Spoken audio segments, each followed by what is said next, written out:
तो चलिए स्टार्ट करते हैं इक्विलिब्रियम। अब इक्विलिब्रियम किसे कहा जाता है? इक्विलिब्रियम एक स्टेट होती है, जैसे कोई रिएक्शन चल रही है, अब जितनी स्पीड से वो आगे जा रही है उसी स्पीड से वो पीछे आने लग जाए, rate of forward reaction equal हो जाए रेट ऑफ बैकवर्ड रिएक्शन के, तो हम कहते हैं इक्विलिब्रियम। और इक्विलिब्रियम जो होता है डायनेमिक होता है, डायनेमिक मतलब वो रिएक्शन चलती रहनी चाहिए, है ना। मैं आपको एक एग्जांपल देता हूँ, सबसे बढ़िया एग्जांपल इसका ट्रेडमिल है। ट्रेडमिल पे कोई भागता है, अब जितनी स्पीड से वो आगे जा रहा है उतनी स्पीड से वो पीछे भी आ जाता है, जितनी स्पीड से आगे जाता है उतनी स्पीड से पीछे आ जाता है, वो कहीं पहुंचता नहीं है बट भाग रहा है कंटिन्यूअस। सेम होता है इक्विलिब्रियम में, एक रिएक्शन चल रही है बट वो पहुंचती कहीं नहीं है, ठीक है। आप कैसे पता कर पाओगे कि यार इस रिएक्शन के अंदर इक्विलिब्रियम आ चुका है?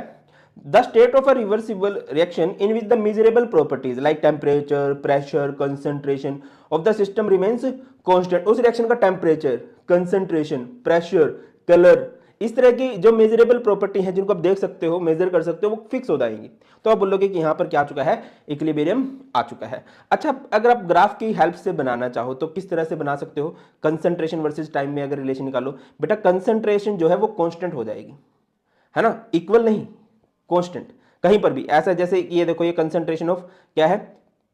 प्रोडक्ट है, ये कंसंट्रेशन ऑफ रिएक्टेंट, यहां पर जाके ऑलमोस्ट ये कांस्टेंट हो गया, तो हम बोलेंगे कि यहां पर इक्विलिब्रियम आ चुका है, ठीक है। ऐसा भी हो सकता है, जैसे ये, मतलब कभी भी अगर कंसंट्रेशन ऑफ रिएक्टेंट प्रोडक्ट जिस स्टेज पे आपको दिखता है कि इक्वल होने लग गई है, अब इसमें इक्वल नहीं, कांस्टेंट होने लग गई है, अब कोई भी चेंज वो नहीं शो कर रहा है, तो आप बोलोगे कि यहां पर क्या हो चुकी है? रिएक्शन जो है इक्विलिब्रियम में पहुंच चुकी है। वो इक्वल भी हो सकती है कंसंट्रेशन ऑफ रिएक्टेंट और प्रोडक्ट, और इक्वल ना भी हो तब भी। और या फिर सबसे सिंपल तो यही है कि rate of forward reaction equal हो जाए रेट ऑफ बैकवर्ड के, तो हम बोलेंगे कि यहां पर इक्विलिब्रियम आ चुका है। अच्छा, आपने दो एग्जांपल सुने होंगे, reversible reaction and irreversible reaction. Reversible का सिंपल सा साइन होता है इस तरह से, जो बोथ डायरेक्शंस के अंदर होती है ना, takes place in both direction. Irreversible reaction किसे कहते हैं? जो सिंगल डायरेक्शन में होती है, ठीक है। अब रिवर्सिबल रिएक्शन होती है कभी आगे फिर पीछे, कभी आगे कभी पीछे, तो दे नेवर रीच कंप्लीशन, ये कभी कंप्लीट नहीं होती। ये सिंगल डायरेक्शन वाली रिएक्शन होती है तो ये कंप्लीट हो जाती हैं। आगे रिवर्सिबल रिएक्शन से ही आपको इक्विलिब्रियम मिलता है, इसमें आपको इक्विलिब्रियम नहीं मिलता। कुछ एग्जांपल, N2 + 3H2, इस रिएक्शन का नाम होता है हैबर प्रोसेस। हैबर प्रोसेस में क्या होता है? नाइट्रोजन और हाइड्रोजन रिएक्ट करते हैं और उससे हमें अमोनिया मिल जाता है। और अगर आप इरिवर्सिबल की बात करो, AgNO3 में आप लोगों ने HCl डाला तो ये बन गया AgCl + HNO3। अच्छा, जो रिवर्सिबल रिएक्शन होती है ये क्लोज कंटेनर के अंदर करवाई जाती हैं, और इरिवर्सिबल रिएक्शन जो होती है वो ओपन कंटेनर के अंदर करवाई जाती है, ओपन सिस्टम के अंदर करवाई जाती हैं। और क्लोज सिस्टम क्या होता है, ओपन सिस्टम क्या होता है, थर्मोडायनेमिक्स में आप लोग पढ़ के आए हो पहले ही। आगे मूव करते हैं इक्विलिब्रियम। इक्विलिब्रियम होता है फिजिकल इक्विलिब्रियम, केमिकल इक्विलिब्रियम, और एक होता है आयोनिक इक्विलिब्रियम, ठीक है। फिजिकल इक्विलिब्रियम कहां देखने को मिलता है? फिजिकल स्टेट में, जैसे सॉलिड और लिक्विड स्टेट में इक्विलिब्रियम आ गया, या लिक्विड और गैसीय स्टेट में इक्विलिब्रियम आ गया। एग्जांपल देता हूं, बर्फ जमा रहे हो, 0 डिग्री सेल्सियस टेम्परेचर लिया, तो 0 से अगर थोड़ा सा माइनस होगा ना तो बर्फ बन जाएगा पूरा। और 0 वो होता है जहां पर सॉलिड और लिक्विड दोनों लगभग स्टेट एग्जिस्ट करती हैं, उसे बोलते हैं फिजिकल इक्विलिब्रियम। केमिकल इक्विलिब्रियम क्या होता है? केमिकल रिएक्शंस के अंदर, है ना, एक तरफ रिएक्टेंट है एक तरफ प्रोडक्ट है, दोनों एग्जिस्ट कर रहे हैं। आयनिक इक्विलिब्रियम होता है आयंस के बीच में, ठीक है, पढ़ेंगे डिटेल में, कोई बात नहीं।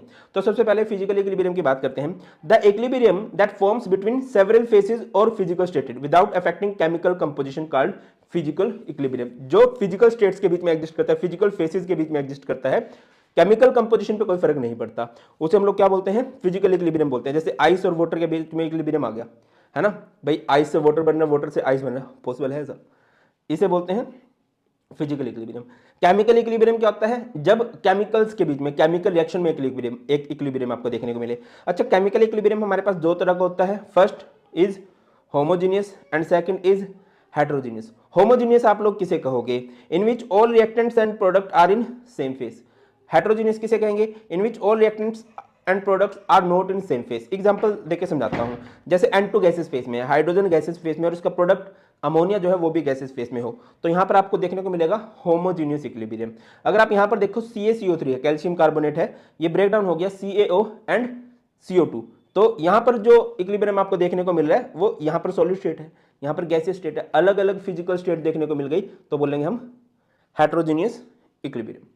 आगे मूव करते हैं हेनरी लॉ। हेनरी लॉ भी एक इंपॉर्टेंट सा लॉ है। देखो मैं एक सिंपल सी बात समझाता हूं, जैसे कि मेरे पास एक कंटेनर है, समझना, ठीक है, इसमें मैंने लिक्विड ले लिया। अब मैं कोई गैस है जो इसमें डिजोल्व कराना चाहता हूँ। गैस की नेचर नहीं होती है, गैस तुम्हारी तरह होती है, चंचल मन होते हैं, एक जगह टिक के बैठता नहीं है, इधर उधर घूमना चाहते हैं, बट हमें अगर इसको डिजोल्व कराना चाहेंगे तो हमें इस पर प्रेशर लगाना पड़ेगा।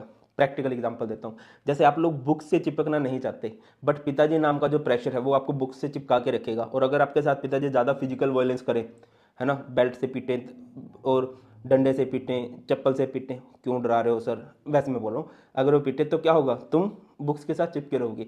सेम यहाँ पर है, अगर मैं ये प्रेशर लगाऊंगा तो इस गैस को इधर घुलना पड़ेगा, जितना ज़्यादा मैं प्रेशर लगाऊंगा ये गैस के पार्टिकल इसमें ज़्यादा घुलते जाएंगे। और यही बात हमें किसने बोली थी, हेनरी दादा ने।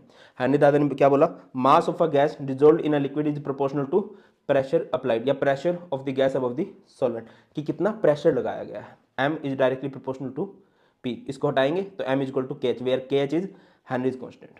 आजकल इसकी मॉडिफाइड फॉर्म पढ़ते हैं, डाल्टन जिन्हें इसको मॉडिफाई किया था, उन्होंने क्या बोला, that mole fraction of a gas is proportional to its partial pressure, या partial pressure of a gas is proportional to its mole fraction. तो आप इसको ऐसे कर सकते हो, partial pressure of a gas is proportional to its mole fraction. तो P equal to क्या आ जाएगा यहाँ से, K H X B, where P का मतलब होता है पार्शियल प्रेशर, के एच का मतलब होता है Henry constant, and x b का मतलब होता है mole fraction of solute. Mole fraction of solute का मतलब क्या है, number of moles of solute by number of moles of solution. ठीक है, इस के एच के बारे में एक खास बात बता देता हूँ, ये जो के एच की वैल्यू होती है, हेनरी कांस्टेंट की वैल्यू होती है, टेम्परेचर के डायरेक्टली प्रोपोर्शनल होती है और सोल्यूबिलिटी के इन्वर्सली प्रोपोर्शनल होती है। मतलब अगर कहीं पर के एच की वैल्यू बढ़ रही है और आपसे पूछा जाए सोल्यूबिलिटी क्या हो रही होगी, तो वहाँ पर सोल्यूबिलिटी घट रही होगी।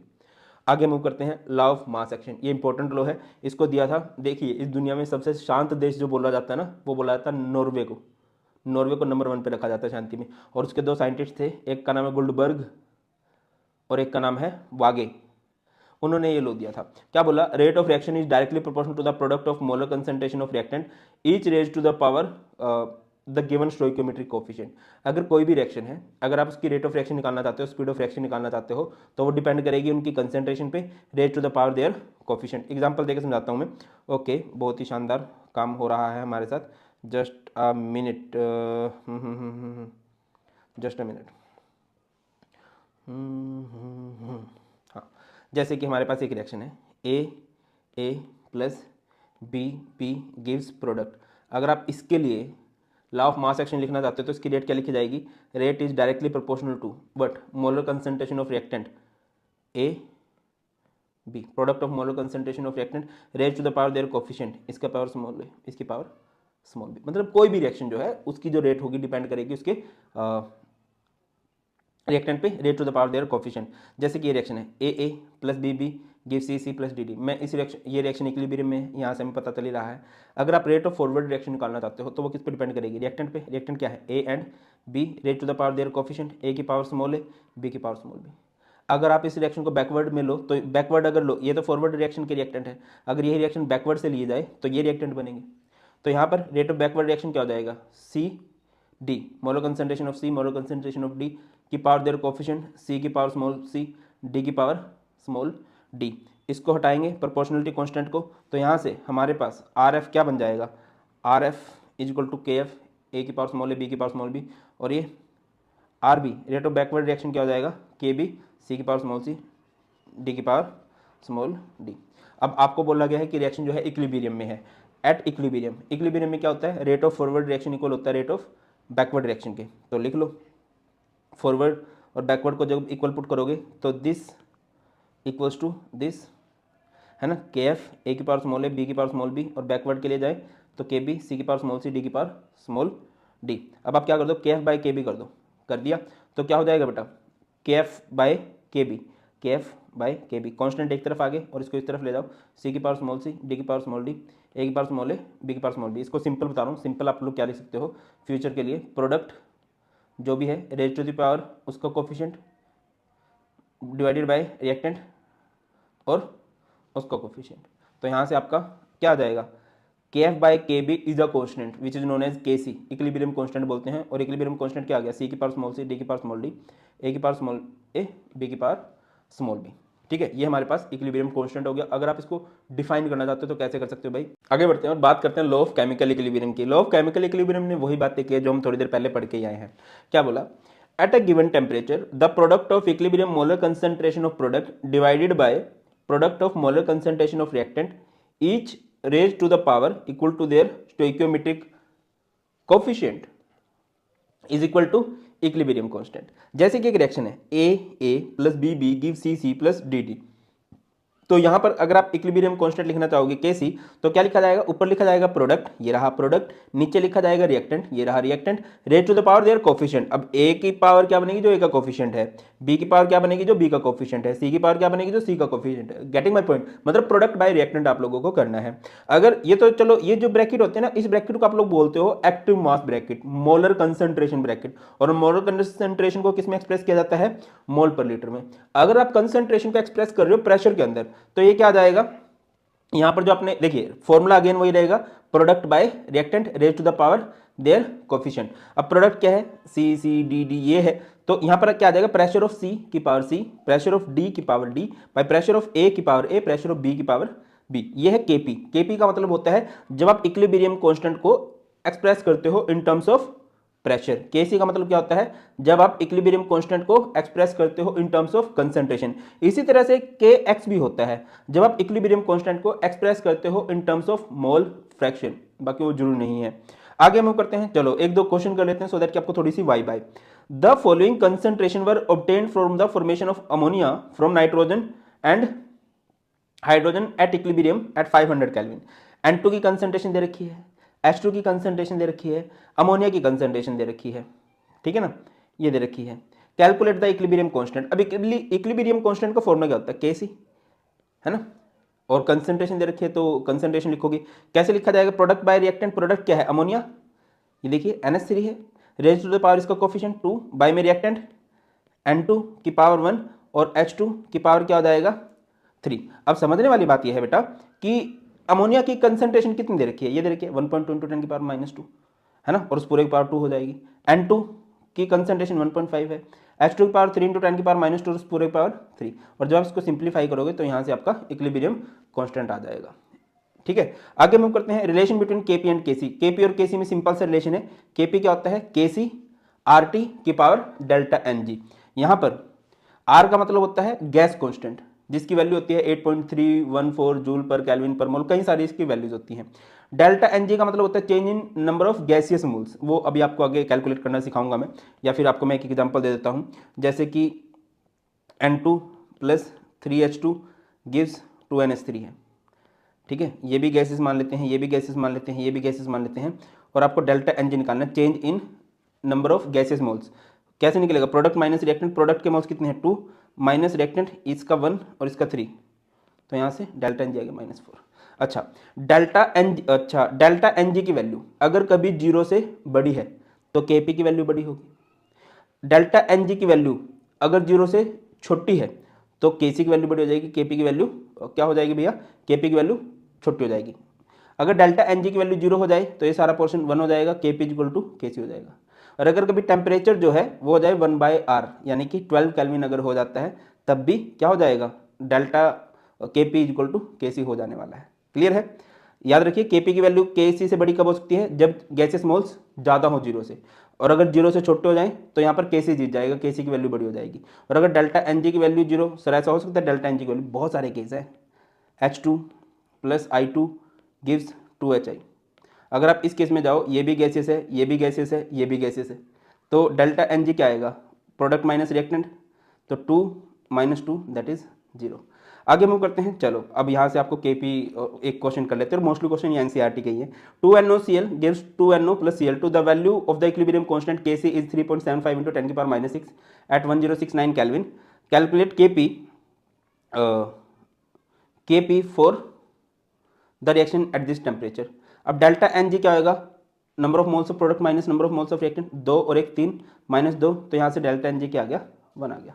Kp = क्या होता है, Kc RT डेल्टा Ng, है ना, तो Kc कितना है 3.75 × 10 की पावर -6, R गैस कांस्टेंट कितना पुट किया गया है 0.0821, टेम्परेचर कितना दिया गया है 1069, और यहाँ से जब इसको सिंप्लीफाई करोगे तो आ जाएगा 3.29 × 10 की पावर -4 ATM। ये बात मैंने अभी आपको बताई थी, अगर आपके गैसेस मोल्स ज़्यादा हो जाए 0 से तो Kp की वैल्यू बढ़ जाएगी। अब आप Kc की वैल्यू देख लो और Kp की वैल्यू देख लो, सर जी ये तो 3.75 है, ये 3.29 है, भाई मेरे ये 10 की पावर -6 है, 10 की पावर -4 है, जब 10 की पावर माइनस में छोटी 8 मीन्स एक्चुअल में वो टर्म बड़ी हो गई, ठीक है। आगे मूव करते हैं, एक्सटेंट ऑफ रिएक्शन। आपको कभी Kc की वैल्यू निकाली और फिर आपको एक्सटेंट ऑफ रिएक्शन बताना है कि वो फॉरवर्ड होगी, बैकवर्ड होगी, या रिएक्टेंट की कंसंट्रेशन कितनी है, प्रोडक्ट की कंसंट्रेशन कितनी है, और दोनों की कंसंट्रेशन ठीक ठाक है।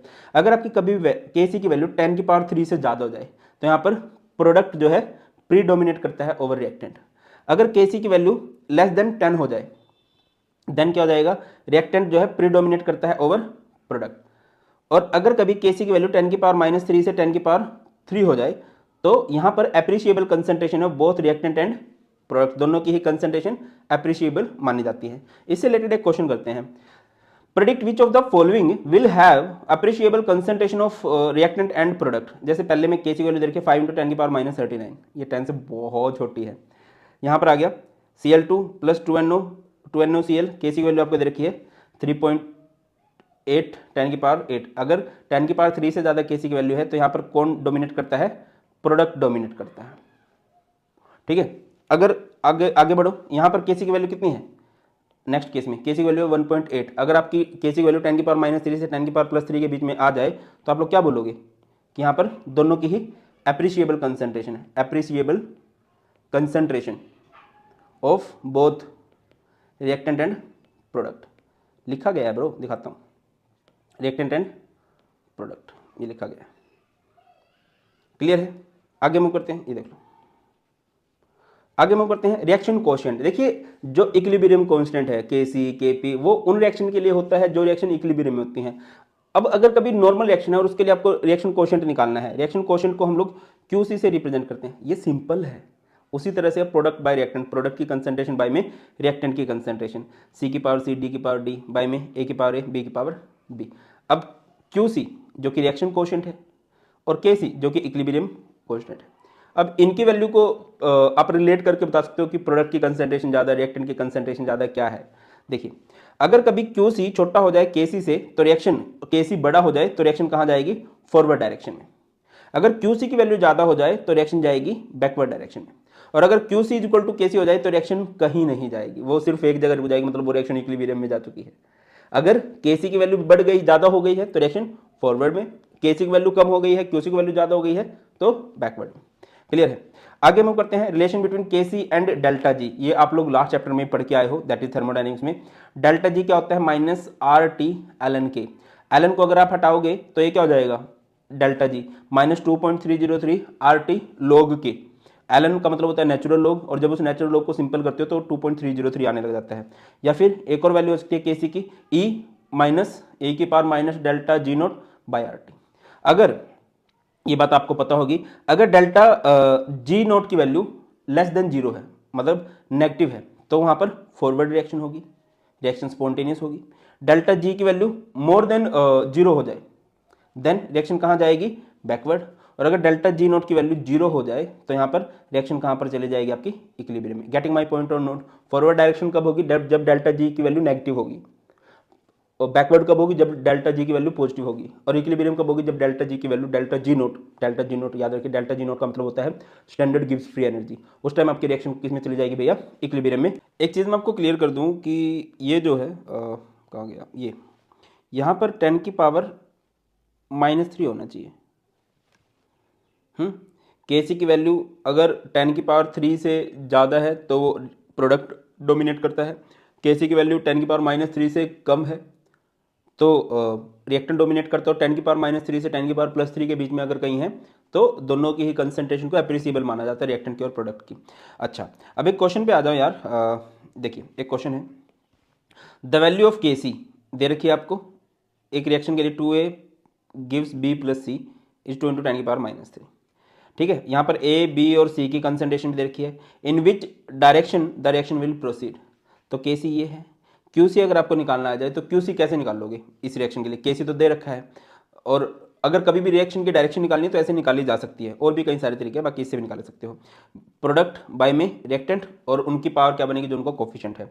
अब प्रोडक्ट की कंसंट्रेशन कितनी दे रखी है भाया, प्रोडक्ट की कंसंट्रेशन B और C की सबकी कंसंट्रेशन तो सेम ही है, और इसकी पावर 2 बनेगी जो A है ना, तो ये सारे के सारे एक दूसरे से कट हो जाएंगे, ये और ये, तो यहाँ से आ गई 1। और Kc की वैल्यू कितनी थी, इतनी थी। अब Qc जीत गया है ना, और अगर Kc की वैल्यू ज़्यादा होती है तो रिएक्शन फॉरवर्ड में जाती है, Qc की वैल्यू ज़्यादा होती है तो रिएक्शन जो है वो बैकवर्ड डायरेक्शन में जाती है। क्लियर है? आगे आ जाओ, सबसे इंपॉर्टेंट है ली चैटलियर प्रिंसिपल। कोई भी रिएक्शन अगर इक्विलिब्रियम में है, आपको कैसे पता चलता है कोई भी रिएक्शन इक्विलिब्रियम में है? उसकी कुछ प्रॉपर्टीज होती हैं, फिक्स हो जाती हैं, like concentration, temperature, pressure, colour. अगर आप उस रिएक्शन पे कोई चेंज इंपोज करोगे, उस पर कुछ चेंज डालोगे, तो पूरी कोशिश करेगी कि इस चेंज को मैं मिनिमाइज कैसे करूं। जैसे अभी बहुत ज़्यादा सर्दी हो जाए तो मैं रजाई ओढ़ लूंगा भाई, और अगर एकदम से बहुत ज़्यादा गर्मी हो जाए, बहुत ज़्यादा गर्मी हो जाए तो क्या होगा? एसी चलाऊंगा, ये जो स्वेट शर्ट डाली हुई है इसको निकाल देंगे, इस तरह से होगा ना। तो चेंज किसी को ज़्यादा पसंद नहीं होते हैं। तो सेम अगर कोई रिएक्शन इक्विलिब्रियम में है और उस पर हम चेंज इंपोज करेंगे, कुछ भी कंसंट्रेशन, टेम्परेचर, प्रेशर वाला कोई भी चेंज इंपोज करेंगे, तो पूरी कोशिश करेगा कि मैं किसी एक डायरेक्शन में शिफ्ट हो जाऊं और इस चेंज को मिनिमाइज करूं। यही होता है ली चैटलियर प्रिंसिपल। क्या बोला गया है? Whenever a system in equilibrium is subjected to stress, stress का मतलब क्या है? Change in concentration, temperature, pressure, then the tendency of the system is to shift in such a direction so as to undo the effect of impose stress, impose change. मतलब वो पूरी कोशिश करेगा किसी एक डायरेक्शन में शिफ्ट होके मैं इस चेंज को मिनिमाइज करूं। अब देखो, अगर आप कभी कंसंट्रेशन चेंज करते हो, if concentration of any reactant और product is increase, the equilibrium will shift in a direction where it is being consumed, जहां पर ये कम है, जहां पर ये कम हो रहा है। याद रखिए, अगर कभी आप रिएक्टेंट की कंसंट्रेशन बढ़ाओगे तो मतलब प्रोडक्ट की कंसंट्रेशन कम हो रही है, ठीक है? तो रिएक्शन कहां चली जाएगी? फॉरवर्ड में। अगर कभी आप प्रोडक्ट की कंसंट्रेशन बढ़ाओगे, रिएक्टेंट की कंसंट्रेशन कम हो रही है, इट मींस तो रिएक्शन कहां जाएगी? बैकवर्ड में। अगला है चेंज इन टेम्परेचर। टेम्परेचर का क्या फर्क पड़ता है? If temperature is increase, reaction will proceed in direction where heat is absorbed. देखिए, दो तरह की रिएक्शन होती हैं, मैं सिंपल वर्ड्स में समझाता हूं आपको। एक होती है एक्सोथर्मिक और एक होती है एंडोथर्मिक। एक्सोथर्मिक में डेल्टा एच क्या होता है? नेगेटिव होता है। एंडोथर्मिक में डेल्टा एच क्या होता है? पॉजिटिव होता है। एक्सोथर्मिक किसे कहते हैं? जिसमें हीट रिलीज हो, हीट इज रिलीज। देखिए, अगर किसी रिएक्शन में ऑलरेडी हीट रिलीज हो रही है तो आप उसमें टेम्परेचर बढ़ाने का जोखिम नहीं लोगे, ठीक है? इसमें हीट एब्जॉर्ब हो रही है, हीट इज एब्जॉर्ब। तो याद रखिए, आप टेम्परेचर वहीं पर बढ़ाते हो जहां पर हीट एब्जॉर्ब होती हो। एंडोथर्मिक रिएक्शन में आप हीट बढ़ाओगे तभी रिएक्शन फॉरवर्ड डायरेक्शन में जाने वाली है। उसके बाद है change in pressure. If pressure is increase then equilibrium will shift in direction where number of moles are reduced. मैंने इसको सिंपल वे में याद रखो, प्रेशर को आप याद रखिए पी, पी बोले तो प्यार। एंड मैंने तुम्हें बोला है कि वी आर साइंस स्टूडेंट, हम बाबू सोना से बच के रहना चाहिए। वी शुड हेट लव, है ना? आप जोर से बोलिए मेरे साथ, आई हेट लव, आई हेट लव। इसका मतलब क्या है? Increase increase in pressure will shift the equilibrium from higher moles to lower moles। Higher moles से लोअर मोल्स की तरफ जाएगी रिएक्शन हमेशा। जब भी आप प्रेशर बढ़ाओगे हायर से lower. I hate love, P मतलब प्यार, pressure, I hate love line लाइन को रटते रहना है। उसके बाद है catalyst, no change in equilibrium. Catalyst का कभी भी इक्विलिब्रियम पे कोई फर्क नहीं पड़ता। कैटलिस्ट क्या होते हैं? जो किसी भी रिएक्शन को स्पीड अप करने के लिए आते हैं, तो वो रिएक्शन को स्पीड अप करते हैं, फॉरवर्ड डायरेक्शन में, बैकवर्ड में भी। Addition of inert gases, inert gases का भी फर्क नहीं पड़ता अगर वॉल्यूम कांस्टेंट है। हाँ, अगर प्रेशर कांस्टेंट है तो वो हायर मोल्स की तरफ जाते हैं। अभी हमें किस तरफ जाना था? लोअर मोल्स की तरफ। इसमें अब इक्विलिब्रियम किस तरफ शिफ्ट होगा? हायर मोल्स की तरफ। किसमें? इनर्ट गैसेज में। इनर्ट गैसेज जो कभी किसी से रिएक्शन ही नहीं करती, जब आप इसको डालोगे तो ये कहाँ जाएंगी? Equilibrium will shift towards higher moles. Clear है? 1-2 मिनट आराम से बैठ के सोचिए। सबसे पहली बार मैंने कंसंट्रेशन बोली, जिस साइड कंसंट्रेशन बढ़ाओगे तो इक्विलिब्रियम इस तरफ शिफ्ट होगा जिस तरफ कंसंट्रेशन कम हो रही है। जब टेम्परेचर बढ़ाओगे, टेम्परेचर अगर एक्सोथर्मिक में बढ़ा रहे हो तो नहीं बढ़ाना चाहिए, उसके अपोजिट डायरेक्शन में काम करेगा। अगर एक एंडोथर्मिक प्रोसेस है, टेम्परेचर बढ़ाओगे तो रिएक्शन फॉरवर्ड डायरेक्शन जाएगी। प्रेशर मींस प्यार, I hate love. Increase in pressure will shift the equilibrium from higher moles to lower moles. Catalyst, catalyst का किसी भी रिएक्शन पे कोई फर्क नहीं पड़ता, अगर इक्विलिब्रियम में है तो बस रिएक्शन की स्पीड बढ़ जाती है। उसके बाद है inert gases. Inert gases constant volume वाली गैसेज रिएक्शंस पे कोई फर्क नहीं डालती हैं। कांस्टेंट प्रेशर वाली जहां पर प्रेशर कांस्टेंट हो जाए, प्यार कांस्टेंट हो जाए, तो वहां पर क्या होगा भैया? हायर मोल्स की तरफ। पहले जब प्रेशर आप चेंज करते हो तो लोअर मोल्स की तरफ जाता है, जब प्रेशर को कांस्टेंट करके इनर्ट गैसेज को डाल रहे हो तो वो हायर मोल्स की तरफ जाता है। कुछ क्वेश्चन कर लेते हैं सो दैट कि तुम्हारे दिमाग में जाएगी मैं बोलना क्या चाह रहा हूं। जैसे क्वेश्चन दिया गया है, which of the following reaction will get affected by increasing the pressure, also mention whether change will cause the reaction to go into forward और टू बैकवर्ड। अब देखिए, आप हर एक जगह, अच्छा यहां पर अगर आप देखो गैसेस मोल्स कितने हैं? 1। यहां पर कितने हैं? 1 + 1 2, ठीक है। अब आप प्रेशर बढ़ा रहे हो, प्रेशर बढ़ाने से रिएक्शन कहां जाती है? फ्रॉम हायर टू लोअर्स, यानी कि रिएक्शन कहां जाएगी इसमें? बैकवर्ड में। क्लियर है। अब इसमें जाओ, इसमें एक गैसेस मोल्स, इसमें 2, 1 और ये 2, इसमें 1 और ये 2, इसमें दोनों तरफ नंबर ऑफ मोल्स बराबर हो गए, तो प्रेशर यहाँ पर फर्क नहीं डालने वाला है। मोल्स में फर्क होगा तभी तो प्रेशर फर्क डालेगा ना। तो यहाँ पर क्या आ जाएगा भाई, यहाँ पर आ जाएगा नो इफेक्ट। क्या आ जाएगा, नो इफेक्ट। अब इसमें आ जाओ, इसमें कितने मोल्स हैं, इसमें अगर आप ध्यान दो, इधर 1 है, ये 0 है और इधर 2 है। तो इधर 1 मोल है, इधर 2 मोल है। प्रेशर बढ़ाओगे कहाँ जाएगी reaction, from higher to lower यानी कि बैकवर्ड। हायर तो सिर्फ है ना, हायर से लोअर यानी कि बैकवर्ड डायरेक्शन में चली जाएगी। इधर आ जाओ 2H2, इधर 2 मोल्स हैं, इधर 1 मोल है और ये पूरा एक ही है यानी कि 3 से 1। रिएक्शन कहाँ जाएगी, फ्रॉम हायर टू लोअर यानी कि किस डायरेक्शन में जाएगी, फॉरवर्ड में। अब एक क्वेश्चन मैं आप लोगों से भी पूछता हूँ कि आप लोगों को प्लीज इनका बताना है। वैसे मैंने आपको बता दिया है, अच्छा सिर्फ गैसेस मोल्स देखते हो। अब जैसे इसको ध्यान दो तो ये 0 मोल है, ये 0 है, इधर ये 1 हो गया, तो इधर 0 है और इस तरफ 1 है। रिएक्शन कहाँ जाएगी अब, हायर से लोअर की तरफ, तो यानी कि बैकवर्ड डायरेक्शन में चली जाएगी। ये मैंने बता दिया। इससे अगले वाला मैं उम्मीद रखता हूँ आप लोग सब कमेंट सेक्शन में बताओगे। अगले क्वेश्चन पे आ जाओ। एक रिएक्शन है, what is the effect of, okay reaction आपको दे रखी है 2H2 plus CO gives CH3OH। आपने एडिशन ऑफ H2 किया, यहाँ पर आपको कंसंट्रेशन का फर्क बताना है। अगर आप H2 डाल रहे हो यानी कि रिएक्टेंट की कंसंट्रेशन बढ़ा रहे हो, रिएक्टेंट बढ़ा रहे हो, प्रोडक्ट कम हो जाएगा, तो रिएक्शन कहाँ जाएगी भैया, फॉरवर्ड डायरेक्शन में। ठीक है। अगला है एडिशन ऑफ CH3OH यानी कि प्रोडक्ट बढ़ा रहे हो, प्रोडक्ट बढ़ा रहे हो, रिएक्टेंट कम होएगा, रिएक्शन कहाँ जाएगी भैया, बैकवर्ड डायरेक्शन में। Okay very nice, just a minute.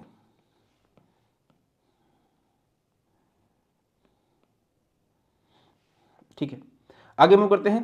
तो क्या था, अगले केस में क्या किया, रिमूवल ऑफ CO। CO क्या है, CO रिएक्टेंट है। अगर रिएक्टेंट को कम कर रहे हो मींस प्रोडक्ट बढ़ रहा है, रिएक्टेंट कम हो रहा है, तो रिएक्शन कहाँ जाएगी भैया, अगेन बैकवर्ड में।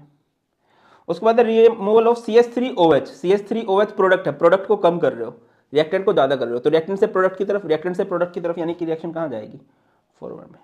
अगले वाला केस आपको दे रखा है, ध्यान से समझिए क्या दे रखा है, 2SO2 plus O2 gives 2SO3, delta H है -193.2 किलो जूल। ये फॉरवर्ड के लिए डाटा बताया जाता है। तो आपको बताना है कि SO3 बनाना है हमने। अब SO3 बनाना है कि यानी कि फॉरवर्ड डायरेक्शन में रिएक्शन को लेके जाना है। फॉरवर्ड डायरेक्शन में आप कब लेके जा सकते हो, देखिए पहले तो कंसंट्रेशन पे आ जाओ। आप SO2 की कंसंट्रेशन बढ़ाओगे, जब रिएक्टेंट बढ़ाते हैं तो प्रोडक्ट की साइड जाएगी। O2 की कंसंट्रेशन बढ़ाओगे तब भी, इसकी कंसंट्रेशन को घटाओगे, 3 बातें हो गई। दूसरी बात पे आ जाओ टेम्परेचर, क्योंकि रिएक्शन एक्सोथर्मिक है तो टेम्परेचर नहीं बढ़ाया जाना चाहिए, है ना, लोअर टेम्परेचर फेवर करेगा। तीसरी बात पे आ जाते हैं प्रेशर। प्रेशर कहाँ जाएगा, हायर से लोअर मोल्स की तरफ लेके जाता है रिएक्शन को। तो अगर आप इधर ध्यान दो, इधर कितने मोल्स हैं, 3, इधर कितने हैं, 2, तो आप क्या करोगे, प्रेशर बढ़ाओगे और रिएक्शन कहाँ जाएगी, हायर से लोअर की तरफ। क्लियर है कि नहीं, तो ये हमारे पास सारे के सारे क्वेश्चन हो गए। आई होप आपको सबसे मतलब मैंने कोशिश किया हर एक टॉपिक के क्वेश्चन भी साथ में समझाऊं, और बस नोट्स बढ़िया है, नोट्स सामने रखो और इसको बढ़िया से पढ़ो, आपको मस्त समझ में आ जाएगा। स्टिल आपके कुछ भी डाउट्स हो आप लोग कमेंट सेक्शन में बता सकते हो बेटा, और फ़ायदा उठाइए इनका मैक्सिमम, और मुझे आपके कमेंट से ही पता चलता है कि आप कहाँ पर प्रॉब्लम फेस कर रहे हो। That's all in this video. बहुत जल्द मिलेंगे, बहुत ख्याल रखिए। God bless you all, please take care. जय हिंद।